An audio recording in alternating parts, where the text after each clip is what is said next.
नमस्कार दोस्तों।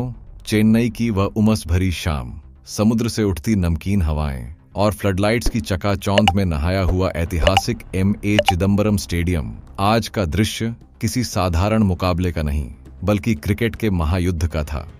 आईसीसी पुरुष टी20 विश्व कप 2026 के इस अहम चरण में भारत और जिम्बाब्वे आमने सामने थे और दांव पर केवल 2 अंक नहीं बल्कि सेमीफाइनल की राह, आत्मविश्वास की धार और विश्व कप के सपने की मजबूती थी। स्टेडियम खचाखच भरा था, हर सीट पर तिरंगा, हर गले में ढोल की थाप और हर चेहरे पर उम्मीद की चमक। टॉस के लिए जब भारतीय कप्तान सूर्यकुमार यादव और जिम्बाब्वे के अनुभवी कप्तान सिकंदर रजा मैदान के केंद्र में पहुंचे तो कैमरों की फ्लैश और दर्शकों की धड़कनें एक साथ तेज हो गईं। सिक्का उछला, कुछ क्षण हवा में ठहरा और फिर भारत के पक्ष में गिरा। सूर्या ने बिना एक पल गंवाए पहले बल्लेबाजी का ऐलान कर दिया। यह निर्णय साहसी भी था और दूरदर्शी भी। चेपॉक की पिच दिन में बल्लेबाजों को थोड़ी राहत देती है, लेकिन जैसे जैसे शाम ढलती है सतह धीमी होती जाती है, स्पिनरों को पकड़ मिलती है और लक्ष्य का पीछा करना मानसिक परीक्षा बन जाता है।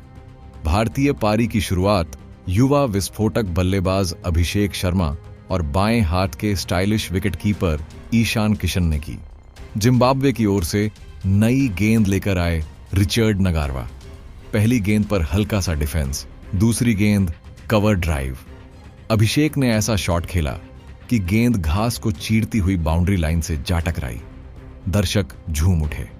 ईशान ने अगले ओवर में ब्लेसिंग मुजरबानी की तेज रफ्तार का इस्तेमाल करते हुए बैकफुट पर जाकर पॉइंट के ऊपर से शानदार छक्का जड़ा। पावर प्ले के 6 ओवरों में भारत 78 रन पर पहुंच चुका था, बिना किसी नुकसान के। अभिषेक उस दिन किसी और ही दुनिया में बल्लेबाजी कर रहे थे। उनके शॉट्स में ताकत थी, लेकिन उससे भी ज्यादा आत्मविश्वास। जब रयान बर्ल को गेंद थमाई गई तो लगा कि स्पिन से शायद कुछ नियंत्रण आएगा, लेकिन अभिषेक ने उनकी पहली ही फ्लाइटेड गेंद पर कदम आगे बढ़ाया और लॉन्ग ऑन के ऊपर से छक्का जड़ दिया। अगली गेंद मिड विकेट के ऊपर, तीसरी सीधा साइड स्क्रीन। 3 गेंद 3 छक्के। स्टेडियम में शोर ऐसा उठा मानो भूकंप आ गया हो। 20 गेंदों में अर्धशतक पूरा। जिम्बाब्वे के कप्तान फील्ड बदलते रहे, गेंदबाज बदलते रहे, लेकिन अभिषेक की लय नहीं टूटी। हालांकि 64 रन के स्कोर पर सिकंदर रजा की एक तेज अंदर आती गेंद उनके पैड से टकराई और अंपायर ने उंगली उठा दी। अभिषेक लौटे, लेकिन चेपॉक खड़े होकर उनका अभिवादन कर रहा था। अब क्रीज पर आए तिलक वर्मा। दूसरी ओर ईशान किशन पहले से जमे हुए थे। ईशान ने स्पिन और तेज दोनों के खिलाफ बेहतरीन शॉट्स लगाए। कवर ड्राइव, पुल, स्वीप, हर दिशा में रन। उन्होंने 28 गेंदों पर अपना अर्धशतक पूरा किया।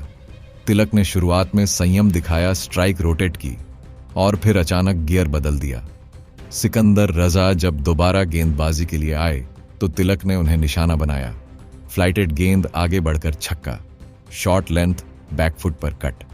अगली गेंद लॉन्ग ऑफ के ऊपर से ऊंचा और लंबा छक्का। उनके शॉट्स में केवल आक्रामकता नहीं बल्कि तकनीकी श्रेष्ठता झलक रही थी। 27 गेंदों में अर्धशतक। दोनों के बीच 100 रनों की साझेदारी ने मैच को भारत के नियंत्रण में ला दिया। डेथ ओवर्स में रिंकू सिंह और हार्दिक पांड्या का आगमन हुआ। रिंकू ने पहली ही गेंद पर चौका जड़ा। हार्दिक ने अपने नैसर्गिक बल का प्रदर्शन करते हुए लगातार 2 छक्के लगाए। अंतिम ओवर में तो मानो आतिशबाजी हो रही थी।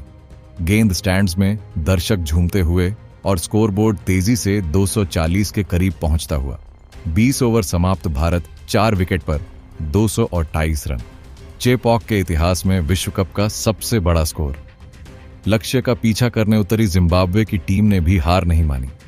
ब्रायन बेनेट और मारूमानी ने तेज शुरुआत की। पावर प्ले में 70 रन। भारतीय दर्शकों के चेहरों पर हल्की चिंता। तभी कप्तान सूर्या ने गेंद जसप्रीत बुमराह को थमाई। बुमराह की पहली गेंद सटीक यॉर्कर। बेनेट की गिल्लियां बिखर गईं।